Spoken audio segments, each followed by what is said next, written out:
Is there anything more frustrating than capturing what you think is an incredible photo, only to realize later, it's not sharp? We've all been there and it's soul-crushing. But here's the good news. Almost every time, it's fixable. With just a few simple tweaks, I'll show you how to leave those blurry disappointments behind and make sure that your next photos are not only good looking, but also razor sharp. And I will share one particular trick with you that only takes about 1 second to execute that has helped hundreds of people to get much sharper images, basically within an instant. Over the years, I've taken millions of photos in the most challenging conditions, and I've found that over 90% of soft images come down to just 3 key factors. I'm Jan Wegener, and for over 20 years, I've dedicated myself to capturing unique bird photos and videos and helping others just like you to create your own masterpieces. I want to start this video with the most obvious one. We need to make sure that our gear is clean and functioning. Whenever I experience any sharpness issues in the field, the first thing I do is take out the battery, turn the camera on and off, and then I check the front element of my lens. Is it clean, or have I maybe gotten some ocean spray or other dirt onto it? If the front element of my lens is clean, I move to the back of the lens and make sure that the rear elements are also clean and free of fingerprints. And if you have a drop-in filter in like a bigger prime lens, for instance, I would also take that out and clean it. And now it's time to look at the 3 main culprits that I think cause over 90% of soft images.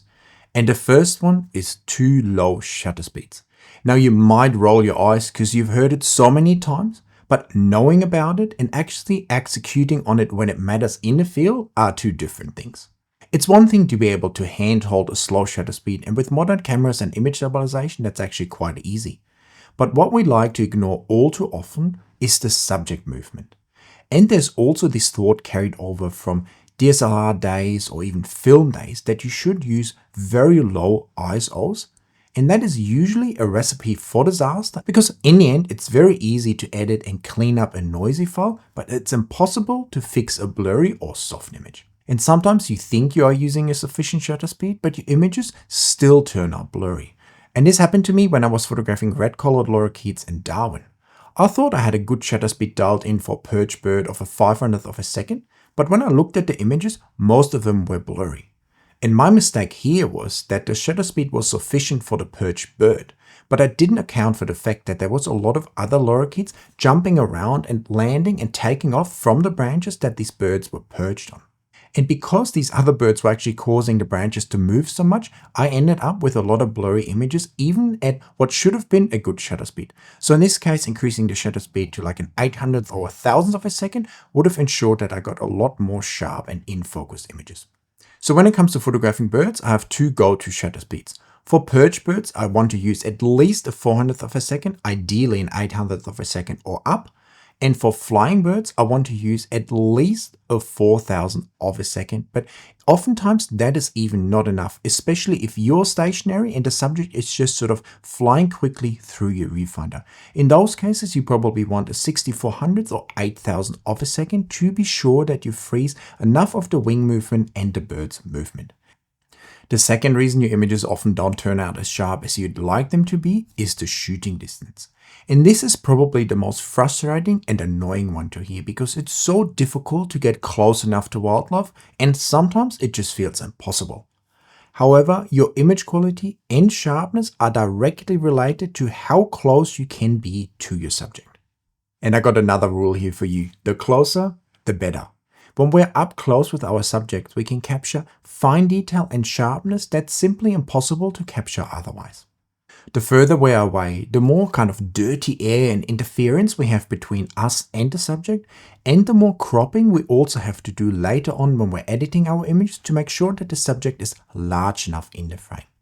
And overcropping in particular is another reason that many photos don't appear as sharp as they could be, because the more we crop, the more noisy our images will look, and we will see less details and less sharpness in the photos.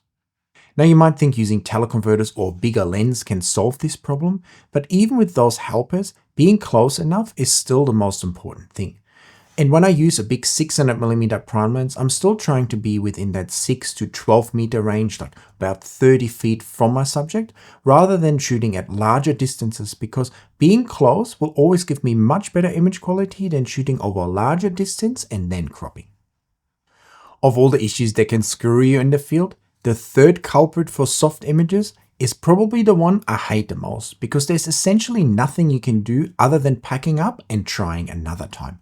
Although I'm going to share with you a trick in a second that has allowed me in certain situations to still get away with some sharp images. I'm talking about heat haze. And that name is actually kind of confusing because heat haze is basically just a temperature difference in different areas that we're kind of shooting across or shooting through. And it shows up in strange waves or wobbles in your images and totally ruins sharpness. So it can basically hit you anywhere, anytime, no matter where you are, no matter when you're shooting. And it can even happen within your lens hood. For instance, in certain situations, there might be heat built up within your lens hood, especially on a colder day. And so taking off that lens hood may actually give you sharper results in certain situations. The worst case is actually when we don't notice in the field that heat haze is messing with us and we come home and all our images are kind of soft and strange looking. And our first thought is usually the gear is broken, when in fact it's heat haze that had messed with us. The good thing is though that there's one dead giveaway whether we're dealing with heat haze or not. So when you zoom into your images, normally the sun is a nice round highlight in our subject's eyes. But when you're dealing with heat haze, that round highlight is usually kind of rugged and more star-shaped. And whenever you see that in your subject eyes, you know that you have been dealing with at least a little bit of heat haze. There's another way to identify heat haze in your photos as well, and that is in your background. Especially busier backgrounds tend to show kind of weird shaped artifacts or kind of lines. And whenever you can see that, you know you've been dealing with heat haze. So whenever we're dealing with heat haze, I would recommend to just pack up and go home and try another time, maybe later in the day or on a more windy day. But if you want to persist with shooting, I would open up my aperture, I would use a very high shutter speed, and then I would just fire away like crazy. Big bursts, take 100, 200, 300 images, and out of those photos, there's probably 2 or 3 that are actually fine where that sort of wavy air hasn't gotten you. One thing that is usually totally ignored when people talk about taking sharper images is image editing, which really surprises me. And I'm not talking about sharpening our images. We don't really need to do too much of that at all, and overdoing it can actually give us quite strange results. But what I'm talking about is making tweaks throughout the editing process that help us to make the images look nice and sharp, or even sharper than they are. A flat dark image with a color cast will never look as sharp or crisp as the same image with the correct brightness, fine-tuned contrast, and no color cast. The key here is to make the subject stand out, to remove distractions, and to make sure that certain colors are nice and clean and crisp. Especially neutral colors like black, white, and gray shouldn't have a color cast. If you have, for instance, a white bird that has a very strong orange or yellow color cast, or a black bird that has a very blue color cast, it throws off our brain and we start to feel like the image is not sharp, even though the actual raw file is sharp. And by cleaning up these colors, we can make the actual final result look much sharper and much crisper. So to make our subject stand out, I usually like to either lighten or darken the background. And when it comes to cleaning up the colors, we can use, for instance, point color in Lightroom, or I like to use something that's either called selective color in Photoshop, or we can use a hue saturation adjustment layer, and in there we pull down the saturation, and if it's a white bird, we increase the lightness slider, or if it's a black bird, we decrease the lightness slider. And then we use that layer and brush it into the certain parts of our subject that are having a color cast. And once this color cast is removed, I think we get a much cleaner looking, nice and crisp result.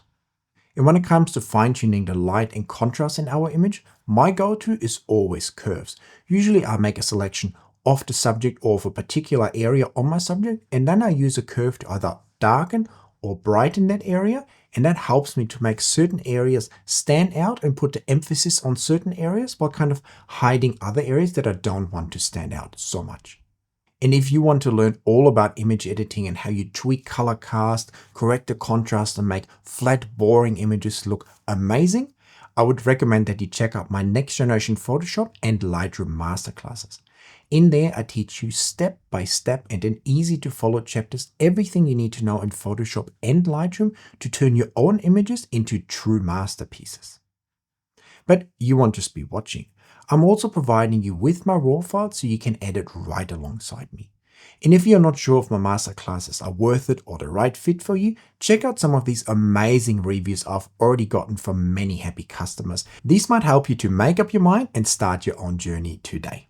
So if you want to turn image editing from a frustrating chore into a rewarding experience and make your own images stand out from the crowd, make sure to check out my Lightroom and next generation Photoshop masterclasses down there in the description. And that brings me to the most controversial topic for today. One that has helped hundreds of people to increase the sharpness in their images almost instantly, but at the same time, it's also a topic that many people won't agree with. I'm talking about UV or protective filters in front of the front element of your lenses. My personal opinion is that you should take these filters off because in many cases they have proven to negatively impact sharpness. So if you insist on using a filter, and I can understand why you'd want to use one maybe near ocean, I would at least say buy a high quality one, typically not the one that you get upsold to in a camera shop, and then also go out and test it in various different lighting situations. Sometimes you can test it in your house and the results are very similar, but then you go out and the sun is out and suddenly the results of the filter will be much worse than the lens without the filter. Oftentimes we go through this whole process of trying to figure out what is wrong with our gear, when it's literally a $50 filter in front of our lens that's ruining everything. And here's one more tip at the end that everyone can do to instantly increase the sharpness and depth of field on your images, and that is to stop down your lens. Many zoom lenses in particular or cheaper prime lenses are not sharp wide open, or if you're using a teleconverter on your lens, you can have the same problem. In many of these situations, stopping down by one stop from like f6.3 to f8 or f9, for instance, will dramatically increase the sharpness of your lens and give you much better results. The second reason for stopping down is that you get increased depth of field. Sometimes shallow depth of field can look really good, and if our subject is kind of in the same plane as our sensor and our depth of field, we can still get most of the subject in focus. But at other times when the subject is not aligned well with us, we end up in a situation where only parts of the subject are in focus. For instance, the head is sharp, but then the rest of the body is out of focus. And even though the head is sharp, the overall image actually looks quite soft because too much of the rest of our subject is out of focus. So in most situations, I think stopping down your lens slightly will not only increase your sharpness, but also gives you that added depth of field, which will overall then make your whole image look sharper as well. So next time you're out and about and your images look a little bit soft, stopping down can definitely be your friend. Now, of course, there's a few more things you can do in the field when it comes to pushing that sharpness and maybe giving you an extra 10 or 20% of sharpness, but we're going to cover those in another video. So if you're not subscribed yet, make sure to hit that subscribe button.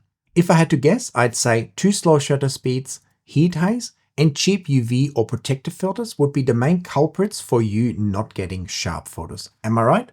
Let me know in those comments. Also give me a thumbs up for the video, check out my channel membership and my masterclasses, and I will see you guys in another video very soon. And if you didn't subscribe before, hit that button now. Bye!